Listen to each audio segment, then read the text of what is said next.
dialog saya bersama dengan Ketua Pegawai Kumpulan Wang Simpanan Pekerja KWSP, Tuan Ali Zakri alias yang kini bersama-sama saya menerusi Skype ketika ini. Halo, Assalamualaikum Tuan Zakri. Waalaikumsalam, Ehsan. Baik, terima kasih Tuan Zakri, dialog khas kita bersama dengan KWSP untuk waktu ini, dan pastinya sejak semalam pelbagai isu dan juga perkara dinyatakan dan juga diluahkan oleh masyarakat dan juga pencarum secara khususnya menerusi dua kategori dan juga kriteria yang diperkenalkan kepada KWSP. Tetapi untuk waktu ini, mungkin secara mukadimahnya, persoalannya, kriteria dan juga kategori ada syarat-syarat yang ditetapkan. Kenapa ada syarat seperti itu, Tuan? Okey, pertama kali saya nak cakapkan tak ada syarat. Semuanya kriteria sahaja. Kriteria dia senang sahaja. Untuk kategori yang pertama, untuk mereka yang tidak mempunyai caruman untuk 2 bulan yang berturut-turut, pada masa buat permohonan itu, secara automatik boleh mendapat kelulusan. Yang satu lagi kriteria di bawah kategori 1 adalah untuk mereka yang mempunyai potongan gaji pokok sekurang-kurangnya 30% dan ke atas, mereka juga akan mendapat secara automatik, ya, Iwan. Jadi ini yang saya nak mencerahkan. Ramai orang yang mengatakan ada syarat-syarat. Mana ada syarat? Ini kriteria saja. Kalau sesiapa yang memenuhi kriteria yang kita telah tetapkan, seperti saya cakap tadi, secara automatik dan secara dalam talian, ya, permohonannya akan diluluskan, insya-Allah. Dan pembayaran juga secepat mungkin kita akan mula daripada pertengahan bulan Januari 2021. Dan juga bila kita orang menyatakan bahawa syarat dan juga kriteria. Jadi permohonan ini mungkin kalau kita boleh sebut, kenapa perlu ada kriteria? Kenapa tidak diberikan sahaja terus ataupun tidak diberikan secara langsung menurut dan juga melihat kepada baki akaun dan juga kelulusan daripada KWSP itu sendiri, Tuan? Ya. Jadi kalau kita kembali semula, ya, kepada akar umbi, kepada objektif kenapakah iSINA ini ditubuhkan, ya. iSINA ini adalah bertujuan untuk membantu ahli kita yang terjejas untuk bertahan pada masa COVID ini, ya. Jadi kalau kita fikirkan, betulkah semua ahli kita yang terjejas? Seperti saudara Ehsan juga dan juga rakan-rakan, kita tidak terjejas. Jadi kenapakah kita perlu membuatkan pengeluaran untuk hari tua kita, ya? Itu adalah pada masa hadapan. Tetapi kita tidak boleh menafikan ramai juga ahli kita yang terjejas pada masa ini. Dan kalau kita tidak menjaga masa sekarang untuk mereka, macam mana kita nak cakap pasal masa hadapan? Itulah sebabnya kita membangunkan iSINA ini untuk memberikan sinar harapan untuk mereka yang terjejas. Tuan Zakri, ada yang menyatakan bahawa bila kita mencarum dalam KWSP, pencaruman kita sendiri dan juga pencaruman daripada majikan, ada yang menyatakan ini duit kami, kenapa susah sangat KWSP nak bagi? Memang saya tak menafikan ini adalah duit ahli kita. Tetapi KWSP ini bukan macam bank, ya. Kalau macam bank, duit ahli juga yang boleh mengeluarkan pada bila-bila masa. KWSP kita ditubuhkan hampir 70 tahun yang lalu. Kebijaksanaan bapa-bapa, ibu-ibu merdeka kita, ya, yang menubuhkan Kumpulan Wang Simpanan Pekerja, ia adalah untuk memastikan rakyat Malaysia yang bekerja mempunyai cukup wang bila masa tua mereka. Kalau kita fikirkan pun, ya, KWSP adalah pertubuhan persaraan yang tertua di dunia, ya, pada masa ini, dan lain-lain pertubuhan datang ke Malaysia untuk membelajar daripada kita macam mana kita mendapat satu sistem yang sungguh bagus untuk memastikan ahli kita mempunyai wang yang secukupnya pada masa persaraan.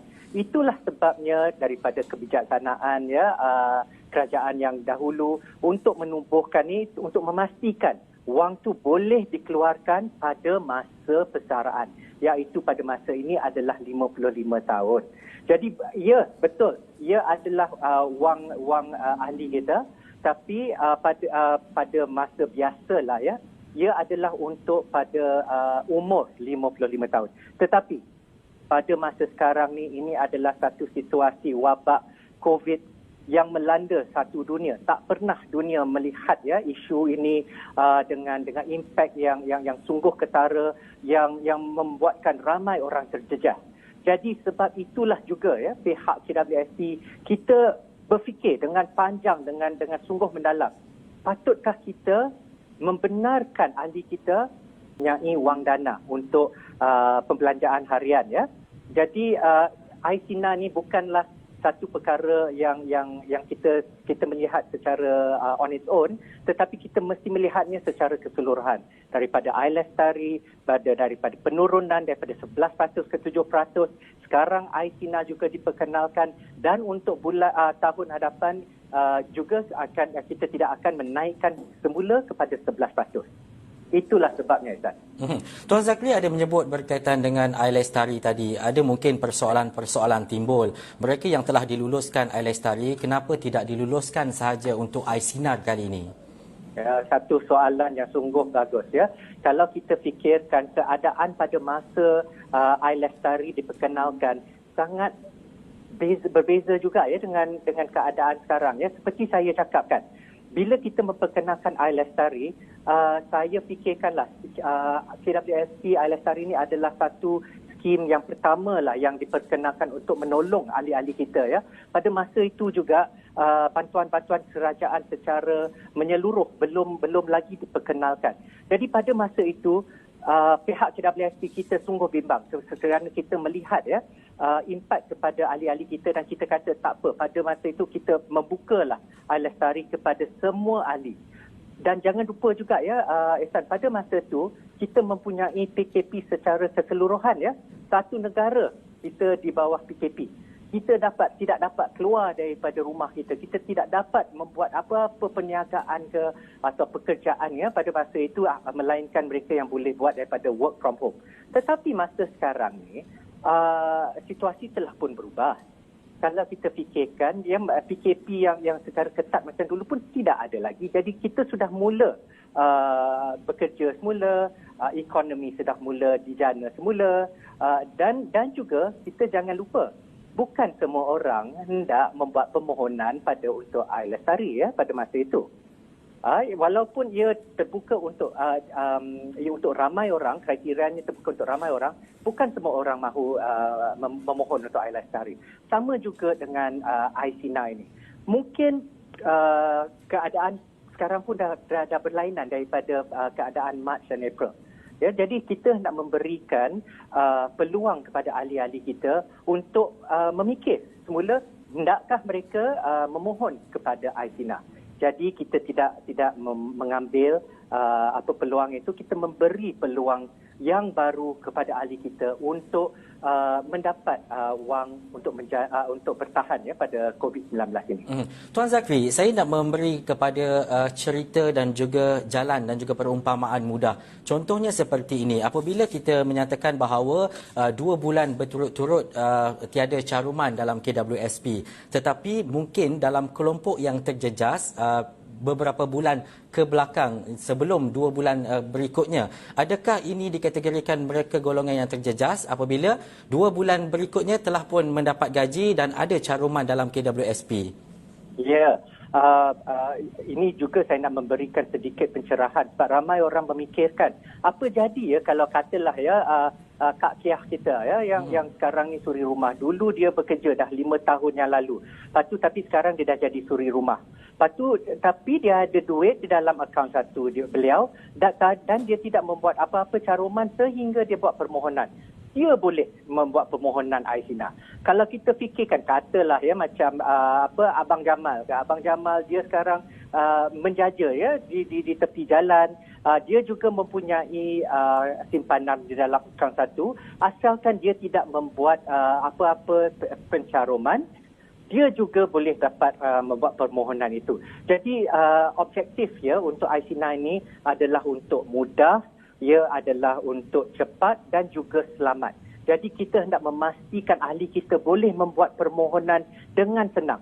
Kalau kita nak menyenangkan permohonan ahli kita, kita mesti melihat kepada data yang di KWSP sendiri yang ada ya. Jadi kita tak payah pergilah ke pihak ketiga untuk mendapat confirmation ke apa. Kita lihat sahaja di dalam data di dalam KWSP. Jadi kalau Kak Kiah ke Abang Jamal ke, kalau dia tengok, kita tengok saja. Dia tak membuat caruman 2 bulan berturut-turut pada masa permohonan, dia secara automatik dia sudah pun lulus.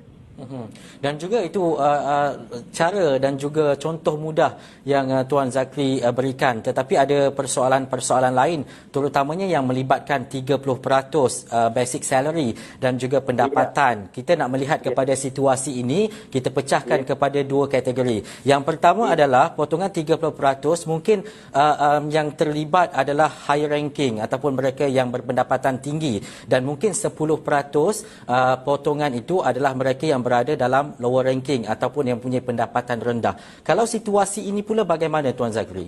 Ya, saya. Yang pertama kalinya saya nak cakap ya, walaupun mereka pendapatan tinggi ke pendapatan rendah, kalau mereka terjejas, mereka boleh membuat permohonan ya. Tapi katalah ada ahli daripada kita tidak dapat mencecah yang 30% tu daripada gaji pokok ya.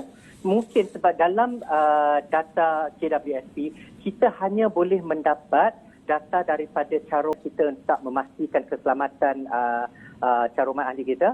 Jadi kalau mereka mencecah saja, terus automatik. Tetapi kebetulannya ya, kita di KWSP juga kita merasa tak senang hati sebab kita tahu ya, situasi individu, setiap individu ahli kita terjejas ni unik kepada individu mereka. Kita tidak boleh membuat one size fits all ya. Jadi kita hendak memastikan setiap individu yang mempunyai isu-isu atau cabaran-cabarannya yang tersendiri, kita akan memberi peluang kepada mereka untuk membuat permohonan di bawah kategori kedua.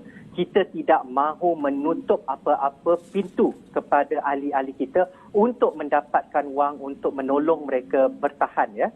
Jadi untuk kategori 2 pula, kita menyarankan kepada ahli kita, siapkan dokumen-dokumen yang boleh menunjukkan impak ataupun kesan yang terjejas dan hantarlah kepada KWSP daripada 11 hari bulan Januari 2021. Dan kita akan membuatkan pertimbangan untuk setiap seorang sebab setiap seorang unik isunya ya. Jadi itu akan memastikan pintu tidak tertutup kepada sesiapa juga. Itu yang saya hendak nak mengatakan kepada ahli-ahli kita. Jangan risau. Kalau kategori pertama untuk pertama kali tidak dapat masuk, kita dapat juga pintu yang kedua melalui kategori kedua. Hanya siapkanlah dokumen-dokumen untuk mensahkan dan untuk menolong KWSP untuk menolong ahli-ahli kita yang terjejas. Kalau Ehsan datang berjumpa dengan pegawai-pegawai kami akan bercakaplah. Kita akan tengok juga apakah situasi-situasi yang kita boleh menolong Ehsan untuk mendapatkan permohonan di bawah kategori kedua ini. Jadi saya pun kebetulannya untuk mencatatkan setiap dokumen, kita pun tak tahu kan. Mudah, cepat dan juga selamat. Ini langkah yang perlu dilakukan oleh KWSP untuk tidak berlakunya mungkin ada skamer dan sebagainya. Apa langkah-langkah utama yang KWSP laksanakan bagi mengelakkan perkara ini berlaku? Ya. Jadi yang pertama, kita akan mula membuka permohonan daripada 21 Disember ya. Jadi pada masa ini, saya ingin menyarankanlah kepada ahli kita untuk yang nombor 1, aktifkan iAccount KWSP ya. Yang nombor 2-nya, tolong pastikan nombor telefon ahli-ahli yang terbaru ya, mesti tolong catatkan kepada KWSP sebab kita hendak membuatkan proses untuk authentication lah ya, two-factor authentication. Jadi bila ahli kita membuat permohonan di dalam talian, jadi kita akan hantarkan kod untuk verifikasi. Sebab kita tak mau siapa saja yang boleh masuk ke dalam akaun ahli kita. Jadi pastikan nombor telefon yang terbaru telah pun diregisterkan di KWSP. Dan yang ketiga, pastikan bank account ahli yang aktif, dan juga nombor bank account juga adalah sama yang terdapat di dalam data KWSP. Ini semua akan memastikan bahawa pemohon yang betul akan membuat pengeluaran yang betul, dan juga kita akan dapat menyalurkan pengeluaran itu kepada akaun yang betul juga. Tuan Zakri, kita melihat kepada beberapa fasa dan mungkin mengambil tempoh 6 bulan untuk pengeluaran maksimum RM10,000 dari akaun satu berkenaan. Mungkin ada yang bertanya kenapa tidak sahaja diberikan one-off RM10,000 berkenaan. Ya, betul. Jadi pada masa ini kita mesti mengingat COVID ni belum habis lagi. Walaupun ada ura-ura yang mengatakan pasal vaksin akan datang dengan secepat mungkin, tidak bermakna isu-isu berkaitan dengan COVID akan berakhir dalam masa jangka yang pendek, ya. Kalau dia akan berakhir dalam masa 3 bulan, 4 bulan, kita mungkin boleh mempercepatkanlah ya pembayarannya. Tetapi ini adalah untuk memastikan ahli-ahli kita boleh bertahan selama yang mungkin. Sebab kita semua tak tahu berapa lama lagi isu COVID ini akan melanda, ya.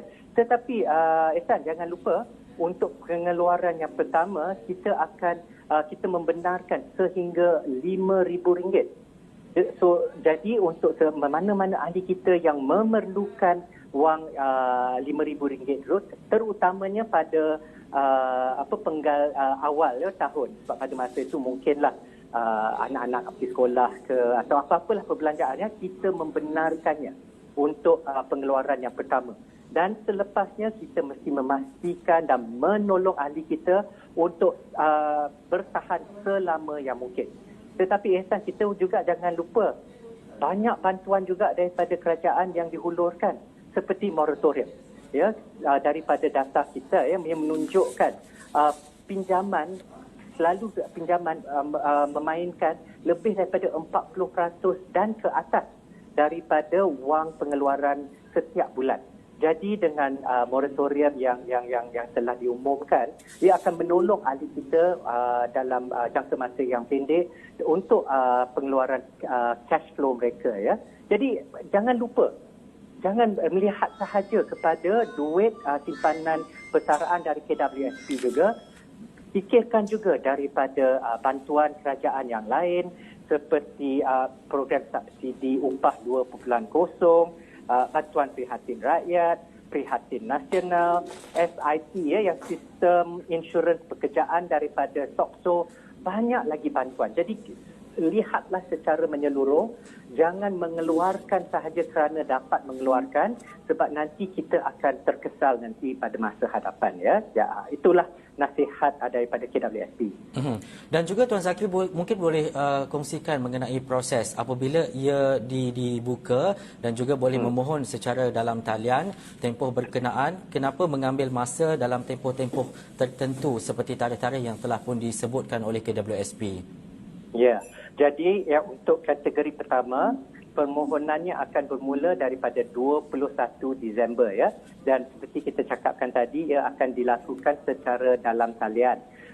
Saya pada masa sekarang ni pun saya sedang melihat semua prosesnya, dan saya menyarankan kepada anggota-anggota KWSP, pastikan ia senang untuk ahli-ahli kita untuk membuat permohonan. Saya sendiri di dalam meeting itu untuk memastikan dia senang.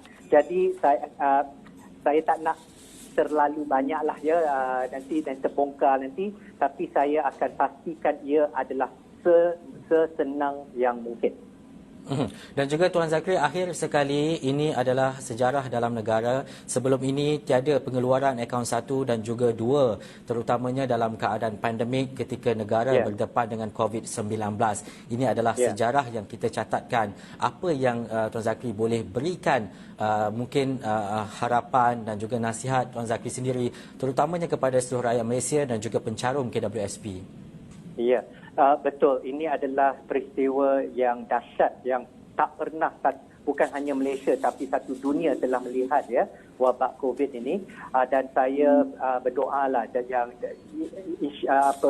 wabak ini tidak akan berlaku lagi, atau isu-isu yang sangat membuat impak yang sangat besar. Jadi saya harap ini adalah satu pengajaran untuk kita semua ya, untuk memastikan kelestarian negara, kelestarian diri, untuk bertahan untuk isu-isu yang tidak diduga. Sebab siapa yang boleh fikirkan ya satu jizim yang kecil macam virus ni boleh memberhentikan satu dunia. Ya, kita tidak dapat membayangkan. Tetapi apa yang kita boleh buat ialah untuk bersedia jika isu-isu ini berlaku. Jadi daripada untuk ahli, pastikan ya selepas krisis ini berakhir, kita mula balik membina semula simpanan di dalam KWSP untuk memastikan masa hadapan ahli kita juga adalah bersinar dan berceria juga. Baik, itu dialog saya bersama dengan Ketua Pegawai Kumpulan Wang Simpanan Pekerja Ali Zakri alias, seperti yang disebut tadi, tiada syarat tapi perlu memenuhi kriteria yang ditetapkan oleh KWSP, dan pintu KWSP sentiasa terbuka untuk sebarang perbincangan dan juga maklumat lanjut untuk membantu pencarum-pencarum Kumpulan Wang Simpanan Pekerja. Terima kasih sekali lagi kepada Ali Zakri alias atas perincian itu tadi dalam agenda awal ini. Itu sahaja waktu dan masa yang kita ada. Saya Ehsan Dahya. Assalamualaikum. Jumpa lagi.